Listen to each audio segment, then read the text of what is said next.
წერილში მინდა ხაზი გავუსვათ, დახურვა ხდება. რუსეთი ცდილობს გავიდეს ორმხრივი თავისუფალი ვაჭრობის ხელშეკრულების რეჟიმიდან, რომელიც 20 წელს უკან დაედო სხვადასხვა SNG-ს ქვეყნებთან ორმხრივი მართლობებით, ეს არის აზერბაიჯანი, სომხეთი, უკრაინა, ბელორუსი, ყაზახეთი და შემდეგ. ეს ნიშნავდა, რომ საზღვარზე მოხდებოდა საქონლის გადაადგილება საბჭოთა გადასახადის გარეშე. ამჟამად რუსეთი ცდილობს იმენად რამდენადაც ჩვენ ასოცირების ხელშეკრულებას ხელი მოვაწერთ 1 სექტემბრიდან ჩაერთვა ავტომატურად თავისუფალი ვაჭრობის რეჟიმი ევროპასთან. აქედან გამომდინარე რუსეთთან რაღაც ნაბიჯი მოიგონა, თუმცა კიდევ ერთხელ ვამბობ, ეს ნიშნავს და ჩაკეტოს არ ნიშნავს, ეს ნიშნავს, რომ საქართველოს და რუსეთისკენ გადაადგილებული საქონელი დაიბეგრება საბჭოთა გადასახადში. აქ არის ერთი ნო, მე მაინც მგონია, რომ რუსეთს ეყოფა მის გონიერება კალკულატორს აიღებენ დათვლიან, რამდენი საქონელი მოძრაობს საქართველოსდან რუსეთისკენ და რუსეთიდან საქართველოსკენ. თანაფარდობა არის 4-1. რუსეთიდან უფრო მეტი საქონელი მოდის საქართველოში, ვიდრე საქართველოსდან მიდის რუსეთში. და ერთი მეორე რეჟიმი. თუ რუსეთი გავა ამ რეჟიმიდან, ორმხრივი თავისუფალი ვაჭრობის ხელშეკრულების რეჟიმიდან, მაშინ რა შეება საქართველოს? მე ვერ გავიგონე ჩვენი მხრიდან რამე საპასუხო ღონისძიება. თუ თქვენ გავაგზავნოთ მნიშვნელობას იმ რეჟიმით, რაც ქონდა, ეგ ნიშნავს, რომ საქართველოს ბევრ საქონელზე საბჭოთა გადასახადი აქვს 0. მაგრამ რუსეთი თუ გავა ამ რეჟიმიდან, ის დაუწესებს ქართულ საქონელს 12%-იან საბჭოთა გადასახადს, მაშინ საქართველოსაც ანალოგიური მიდგომა უნდა განახორციელოს. აქ უკვე ვეტოოს ნაწილი დგება, რომ თანაბარ მიდგომა უნდა ქონდეს ყველა ქვეყანასთან საავაჭრო ურთიერთობაში. ამიტომ ეს საკითხზე მარტივადაც არ არის.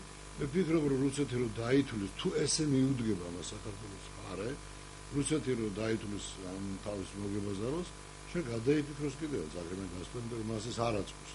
ან მოიფიქრო რამე ესეთი შუალედური რგოლი, რომელიც არ დააზიანებს არც ერთ ხალხს. კითხვა შეიძლება დაისვას ასე, ვინ დაზიანდება? საქართველოს ვაჭრობს რუსეთთან ესეთი სქემით. ჩვენ დისტრიბუტორებს ვაძლევთ საქართველოს მხრიდან, რუსეთში დისტრიბუტორებს, ისინი ყიდიან რუსეთში. ანუ რუსეთის მომხმარებელს გაუძვირდება საქონელი. იქნება ეს ხილი და ხილოსნაული თუ მინერალური წყალი თუ ღვინო. იქ დახზე გაძვირდება ეს საქონელი. არ არის მნიშვნელოვანი თანხა საბოლოო ჯამში ღირებულების. ამან არ ამგონია მოთხოვნა მიწოდებაზე დიდი ზეგავლენა იქონიოს და დათგუნოს ქართული მიწოდება. საქართველოს ეკონომიკაზე მე ვფიქრობ, საერთოდ უმნიშვნელო ზეგავლენას იქონიოს და აბსოლუტურად ამაზე დარდი და ვარამე არ არის.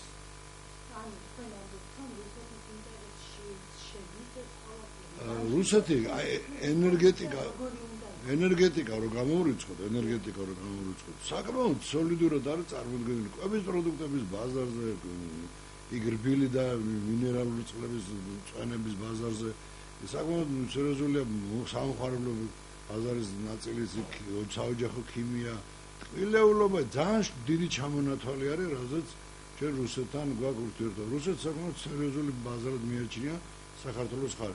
ძალიან ხშირად გავიგონე, რომ თქვათ უკრაინასთან მიმართებაშიც 3 მილიარდზეც აღწევს მარტო ტყილეულობის ბრუნვა, ამდენად მნიშვნელოვანი ბაზარი რუსეთისთვის, როდესაც რუსეთს ბლოკადას უკეთებენ, როცა რუსეთს სანქციებს უწევენ და მას უმცირდება ბაზარი, ამ შემთხვევაში ყველა ბაზარი რუსეთის მოაჭრეს საქართველოს ძალზე მნიშვნელოვანია.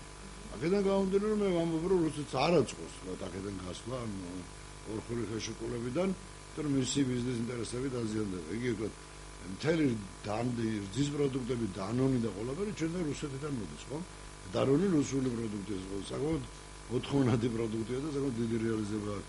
წვენები, თქვენი სხვა დასახლებული წვენი რუსეთიდან არის საკმაოდ დიდი ჩამონათვალი, ტყილეულობა, უზარმაზარი მოცულობის ტყილეულობა რუსეთთანაა და მე ჭვიფარება, რომ რუსეთს აწყობდეს ესეთი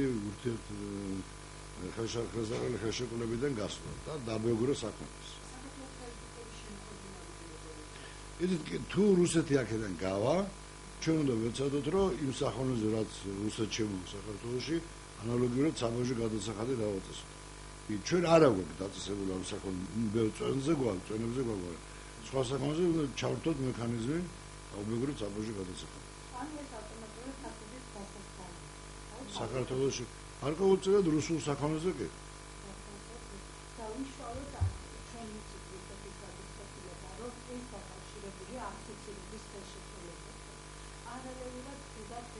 რეაქციებს სანქციებთან დაკავშირებით. უშუალოდ როგორი მოქმედებს რუსულ ეკონომიკაზე ჩვენი ნახევარსაქმე BTB ბანკის აქციები გავარდა და საკმაოდ დიდი ხევები აქვს.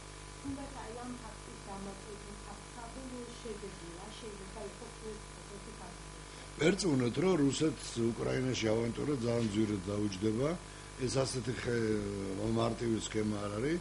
თქვენ იცით, რომ 150 მილიარდი დოლარი ჭირდება ყოველწლიურად რუსეთს, რომ პირდაპირ ინვესტიცია ევიდეის სახით, რომ ეკონომიკა განავითაროს და მიიღოს 5%-იანი ზრდა, მას ჭირდება, რომ გახდეს ელემენტარულად 10 წლის მერე მაინც საშუალო ევროპული ქვეყნის დონეზე. აქედან გამომდინარე პირიქით დღეს გადინება ხდება რუსეთიდან FDI-ის პირდაპირ ინვესტიციების, უფრო მეტიც მომავალში ყველა პროექტების გაჩერებას აპირებს ევროპული მხარე ზაზმუშოვანია. აქედან გამომდინარე ბაზარსაც კარგავს, ინვესტიციას კარგავს, შეუჩერეს სამხრეთი ნაკადი. რუსეთი ძალიან რთულ ეკონომიკურ სიტუაციაში იმყოფება ამჟამად. მისთვის ყველა ბაზარი მნიშვნელოვანია, მათ შორის საქართველოს ბაზარი აქედან გამომდინარე. უფრო მეტიც მას დღეს ევროპასთან არ აწყობს არანაირი კონფრონტაციის გაღრმავება. ეს სანქციები არ არის მარტო ორი გვარი დასახელი, ეს არის პიროვნებები, რომლებზეც არის გაფორმებული, ვთქვათ, საკმაოდ სოლიდური რუსული დედლეულის გაყიდვიდან მიღებული ამონებები, ყოველთვის თანხები. აქედან გამომდინარე, რუსეთს დღეს ყველა მეზობელთან და მათ შორის ევროპასთან აწყობს საკმაოდ ზედა დალაგებული სიტუაცია, იქიდან რომ მას უჭირს დღეს თავისი ეკონომიკის ხელში დაჭერა. ეს ის რუსეთი არ არის, ადრე ყველაფერს შიმშილსაც რო იტანდა. ეს რუსეთი არ არის, რომელიც საგარევალები არ ქონდა. საერთოდ ჯამში მთლიანი სახელმწიფო ზვალი 750 მილიარდამდე აღწევს პირველი კვარტალის გუმარობით. აქ ერთად არის სამი მხარე, როგორც კერძო კომპანიების ზვალები, ისე იმ სახელმწიფო კომპანიების ზვალები, ვითი რაღაცა კორუფციანით და ასევე თქვათ მოქალაქეების და მოსახლეობის ზვალები. ყველა თითქმის უმრავლესობას ქალაქში მოცხოვრობს აქ სესხი სოკოლადაც ბინის საშენებლად სამხმარო თუ სხვა ჰიპოთეკური თუ სხვა ერთი თქვათ გატანა უფრო მძაფრად ევროპული კაპიტალის ბანკებს უკვე შიმშილი გაუჩნდება ლიკვიდირების და რუსეთში კრიზისი გარდაუვალია. მე მგონი კრიზისი რუსეთში ისედაც გარდაუვალია.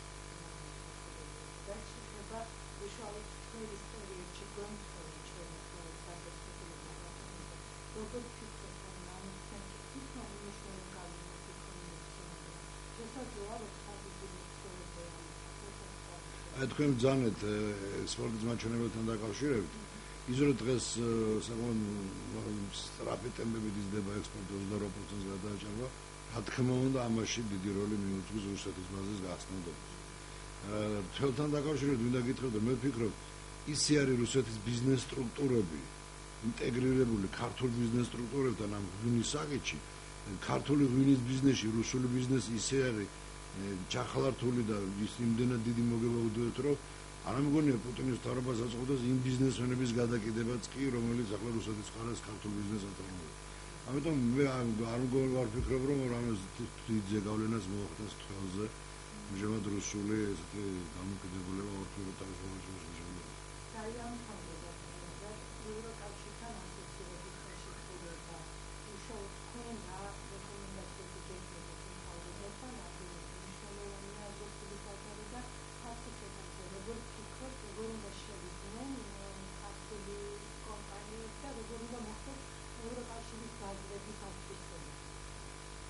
რამდენად მნიშვნელოვანია მე მგონი ეს ჩემზე კარგად ყველა მიცის და ამას არ გავჩერდები, მაგრამ როგორ უნდა მოხდეს ევროპის ბაზის ათვისება, ეს უნდა მოხდეს იმ მეგობარი ქვეყნების დახმარებით, იგივე პოლონეთი იქნება თუ უნგრეთი თუ შვედეთი თუ სხვა, რომელსაც საკმაოდ დიდი გამოცდილება აქვს ევროპულ ბაზარზე მუშაობის. უნებრივია ეს უნდა მოხდეს იმ თანხების გრანტების საკმაოდ ოპტიმალურად გამოყენებით, რომ 350 მილიონი ევროს დონეზე, რომელიც გამოყვა ევროკავშირმა. ეს უნდა მოხდეს სტრუქტურული რეფორმებით ქვეყანაში, რომელიც მედიარ დაიწყება აგვისტოს თვეში. წინააღმდეგ შემთხვევაში ჩვენ აბსოლუტურად არ ვიქნებით მოწოდების დონეზე, რომ უპასუხებელი გამოიწვიოს ევრობაზაზე ინტეგრაცია იქნება.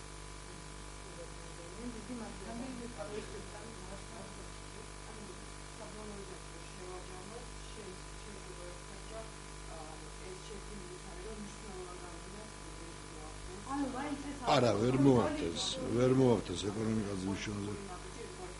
კი, აი დასჯაც არ არის, ეგ არის რაღაცის ქმედება, არ ვიცი რის გამოძახილი, აი რაღაცა გავაკეთეთ ჩვენ და რატო. აი დასჯა თქვათ 400 მილიონი სახონელი მოდის რუსეთიდან, 100 მილიონის მიდის საქართველოსიდან. თქვენ თუ მე 12% დამეგრავთ, მე თქვენ დამეგრავთ კიდე 12%. ანუ მე მომეწონს 12000 გადახდა ზედმეტად და თქვენ მოგიწევთ 36000 და ვინაა დაჟილი თქვენ თუ მე. იმან უნდა დათვალონ ელემენტარულად ეს რუსული მეტო, აგი ეს ინფორმაცია არა.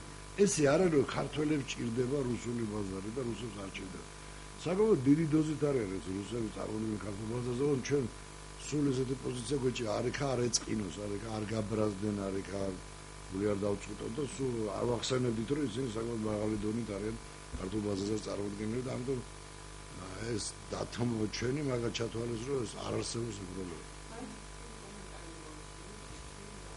მეც გეთანხმებით აი თხილი კი არ მოვისვენოთ ეს დიდ ზეგავლენას ქართულ GDP-ს დაზე, ეკონომიკის დაზე და როგორ გითხრათ ექსპორტის დაზე ვერ მოახდენს, იმიტომ რომ ღვინოს ვერ გააჩერს პრაქტიკული მაგალითი რომ ვთქვათ, ღვინო რომელიც $3 ქართული ღვინო 30 ცენტით გაზრდება.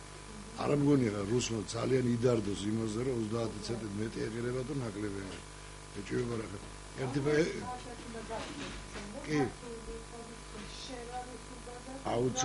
აუცილებლად შევა არანაირი პრობლემა არ არის. მე ერთი რაღაცა არ გითხრიჭო ხო ახლა რომ ეს სფერო რომელიც ქართულ ექსპორტს უკავშირდება ხილბოსტანის ასმენდე ცოტა ესეთი არალეგალური ბრუნვა არის რუსეთში ხოდებით ის უფრო კონტრაბანდულად შედის ხშირად ამიტომ ძალიან დიდ ზეგავლენას საშუალო შეწყვეტის დონეზე არ მოხდეს. მაგრამ მე იმას ლაპარაკობ რომ ჩვენმა ქვეყანამ უნდა საწყო ნაბიჯები გადადგას და ყოველ შემთხვევაში დააყენოს მაინც საკითხი და უთხრას რომ თქვენ თუ ჩემ ვაჟს ანუ ურძეს დამეგრავ 12%-იანი საბუჟი გადასახადი მე დანონს დავმეგრავ ასე და აი ცოტა შეარბილებს ან გააციოს სიტუაცია. სერიოზულად თქვენ ვერ წარმოგიდგენთ